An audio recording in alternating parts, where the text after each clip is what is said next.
ओम नमः शिवाय। ओम नमः शिवाय। हर हर महा। श्रावण सोमवार 2026।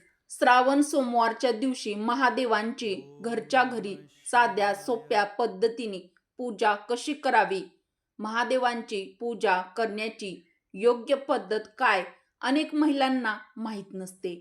तर योग्य पद्धत काय हे जाणून घेणार आहोत. तसेच कोणते नियम पाळावे, कोणत्या चुका टाळाव्या, पूजा करताना कोणता मंत्र बोलावा जेणेकरून पूजेचं संपूर्ण फळ म्हणजेच पुण्यफळ मिळेल, काय करावे, काय टाळावे. नमस्कार मित्रांनो, श्री स्वामी समर्थ. हर हर महादेव. आपल्या हिंदू धर्मातील अत्यंत पवित्र महिना आणि सणांचा राजा मानला जाणारा श्रावण महिना अत्यंत खास मानला जातो. श्रावण महिन्यातील सोमवारी भगवान शिवशंकराची पूजा आणि श्रावण सोमवारचं हे अत्यंत पावन व्रत केलं जातं. मित्रांनो, जर तुमच्या जीवनामध्ये खूप अडचणी आहेत, पैशासंबंधी काही समस्या आहेत, कर्ज वाढलं आहे, तुमचा एखादा व्यवसाय आहे त्यामध्ये फायदा होण्याऐवजी तोटाच होत आहे, तुम्ही जीवनामध्ये खूप संघर्ष करत असाल आणि यश तुम्हाला मिळतच नसेल आणि तुम्ही कष्ट करून देखील तुम्हाला त्याचं फळ मिळत नसेल, तर तुम्ही या श्रावण महिन्यातील हे अत्यंत शुभ आणि शीघ्र फळ देणारं श्रावण सोमवारचं व्रत अवश्य करू शकता आणि भगवान शिवशंकराची कृपा प्राप्त करू शकता. कारण भगवान शिव शंकर भोळे देवता मानले जातात. ते लवकर शीघ्र भक्तावर प्रसन्न होतात आणि आपल्या कठीणातील कठीण इच्छा पूर्ण करतात. श्रावणी सोमवार हा अत्यंत महत्वाचा मानला जातो. या दिवशी भगवान शिवशंभोची श्रद्धेने पूजा केली जाते. शिवपुराणानुसार देवी पार्वतीने श्रावण महिन्यात कठोर व्रत करून भगवान शंकरांना प्राप्त केलं होतं. यामुळे श्रावण महिना भगवान शंकराला अत्यंत प्रिय आहे. हा संपूर्ण महिना भगवान महादेवांना समर्पित मानला जातो. संपूर्ण श्रावण महिन्यामध्ये भगवान शिवशंकरांना प्रसन्न करून घेण्यासाठी अतिशय खास श्रावणी सोमवारचा उपवास, पूजा, विधी, यज्ञ, प्रभावी उपाय देखील केले जातात. मित्रांनो, संपूर्ण महिना भगवान शिवशंकरांची पूजा करण्यासाठी खास मानला जातो. मित्रांनो, भगवान शिवशंकरांना अतिशय प्रिय असणारा वार सोमवार, त्यातील श्रावण सोमवारचं महत्व अनन्यसाधारण आहे. तर या श्रावण सोमवारचं व्रत जर तुम्ही करत असाल तर त्याची योग्य पूजा अगदी साध्या सोप्या पद्धतीने घरच्या घरी कशी करावी, कोणतं साहित्य लागतं, कोणता मंत्र बोलावा आणि पूजा करण्याची योग्य पद्धत काय, याची संपूर्ण सविस्तर माहिती तुम्हाला आजच्या व्हिडिओमध्ये सांगणार आहे. त्यामुळे व्हिडिओ शेवटपर्यंत नक्की पहा. चॅनलवरती नवीन असाल तर चॅनलला सबस्क्राईब करा, व्हिडिओला लाईक करा व असेच नवनवीन माहितीपूर्ण व्हिडिओ पाहण्यासाठी बेल आयकॉन देखील प्रेस करा. म्हणजे जेव्हा कधी मी नवीन व्हिडिओ अपलोड करेल तेव्हा त्याचं सर्वात आधी नोटिफिकेशन तुम्हाला मिळेल आणि तुम्ही आपल्या चॅनलवरचा एकही व्हिडिओ पाहायचा विसरणार नाहीत. 13 ऑगस्ट 2026 या दिवसापासून श्रावण मासाची सुरुवात झालेली आहे. असं मानलं जातं की श्रावण महिन्यातील अत्यंत पवित्र मानला जाणारा श्रावणी सोमवारचं उपवास अनेक जण भक्तिभावाने करतात. तर या महिन्यातील पहिला श्रावणी सोमवार 17 ऑगस्ट 2026 या दिवशी आलेला आहे. तर या दिवशी आणखीन एक दुर्मिळ योग देखील आलेला आहे. तर पहिला श्रावण सोमवारच्या दिवशी नागपंचमी देखील हा सण आलेला आहे. तर पहिला श्रावणी सोमवार आणि नागपंचमी एकाच दिवशी आलेले आहेत. तर हा अत्यंत दुर्मिळ योग निर्माण झालेला आहे. त्यामुळे या वर्षीचा पहिला श्रावणी सोमवार अत्यंत खास आणि महत्वाचा मानला जातो. तर यावर्षी 3 श्रावण सोमवार आलेले आहेत. तर पहिला श्रावण सोमवार हा 17 ऑगस्ट 2026 या दिवशी आलेला आहे. तर या दिवशी नागपंचमी देखील आलेली आहे.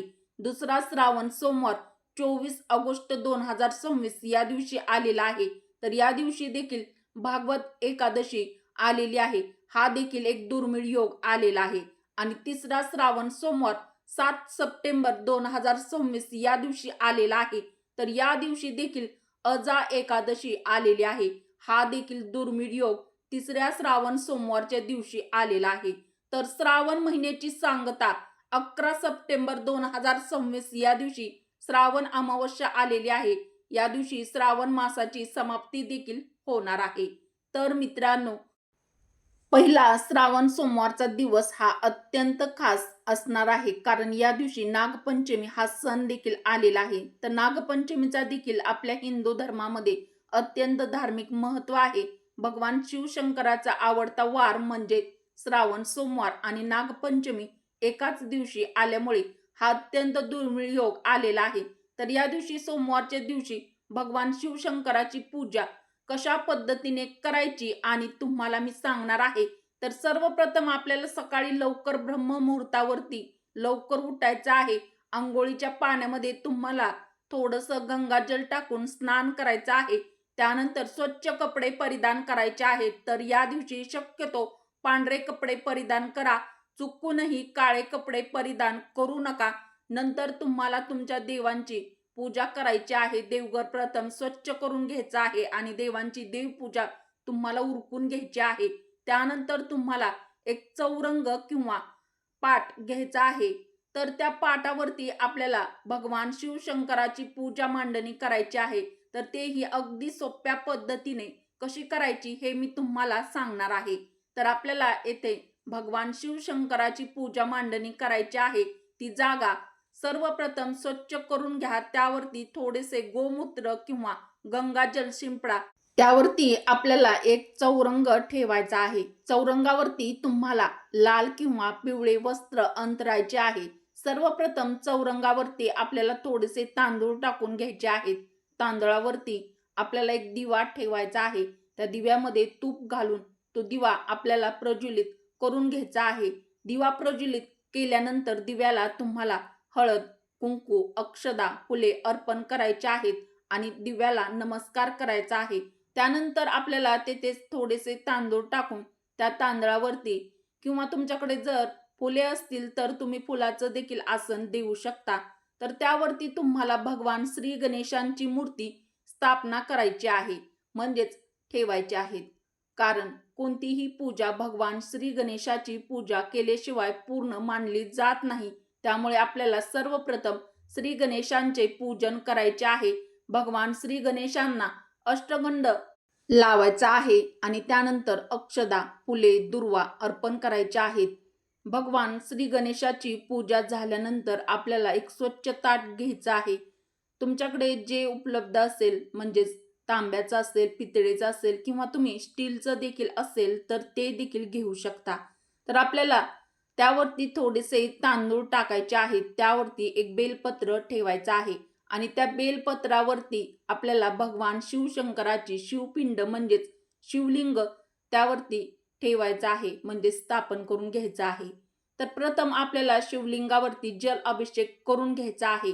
जल अर्पण करत असताना अजिबात घाई करायची नाही. अगदी सावकाशपणे शांतपणे भगवान शिवशंभोच्या शिवलिंगावरती जल अभिषेक करताना ओम नमः शिवाय या मंत्राचा जप करत आपल्याला जल अभिषेक करून घ्यायचा आहे. त्यानंतर तुम्हाला शिवलिंगावरती कच्च्या दुधाने अभिषेक करायचा आहे.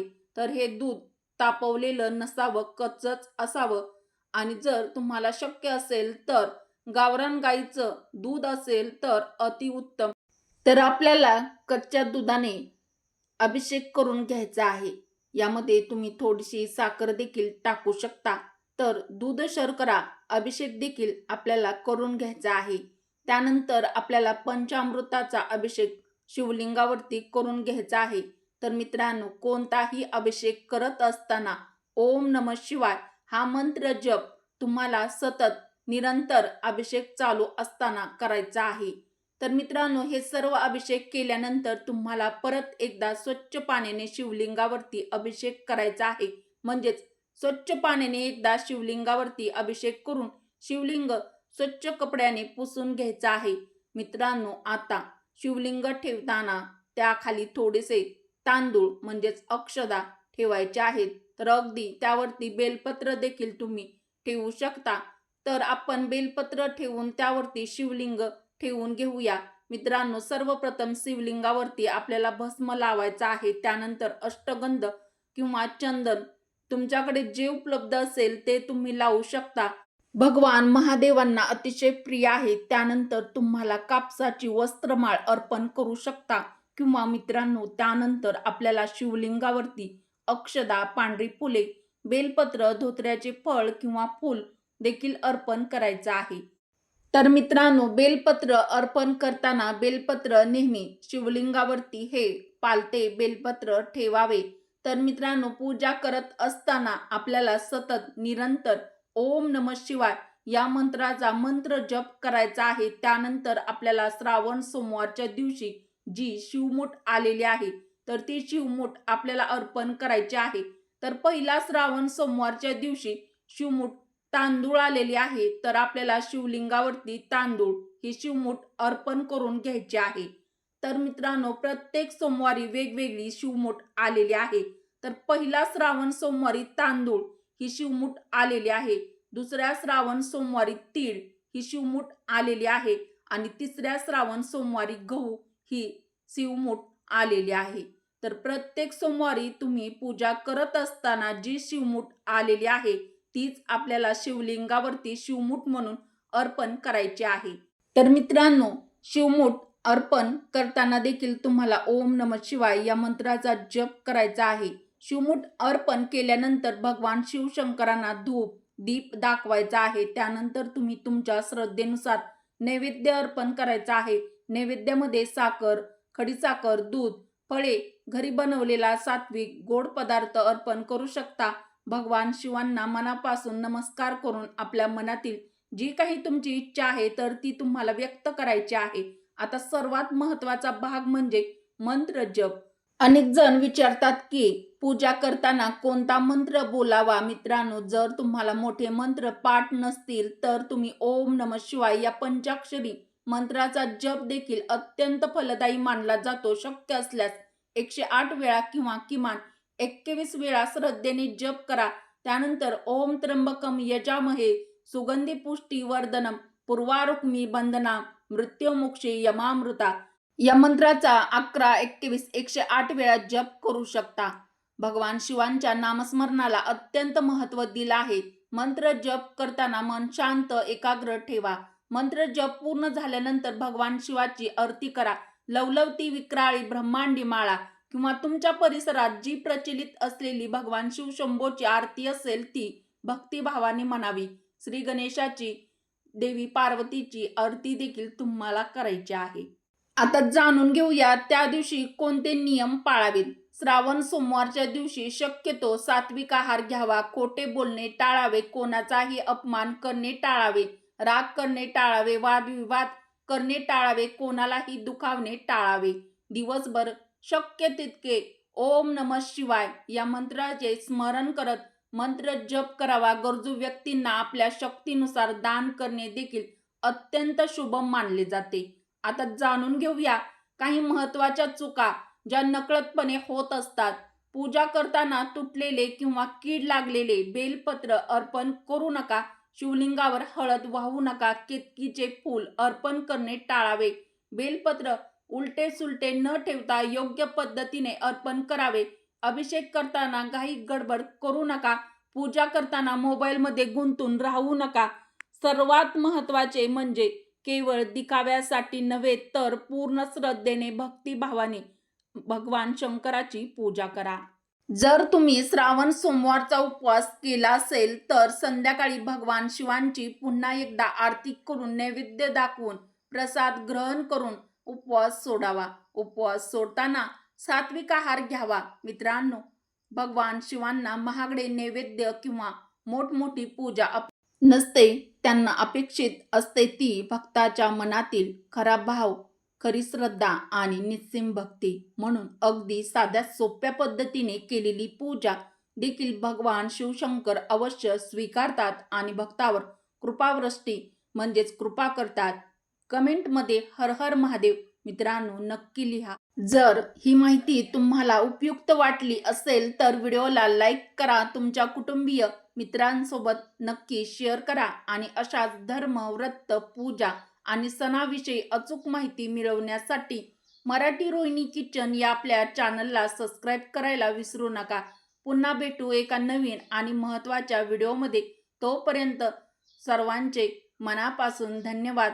हर हर महादेव. ओम नमः शिवाय. जय श्रीकृष्ण. जय माता लक्ष्मी. ओम श्री गणेशाय नमः. श्री स्वामी समर्थ. व्हिडिओ शेवटपर्यंत पाहिल्याबद्दल तुम्हा सर्वांचे मनापासून धन्यवाद.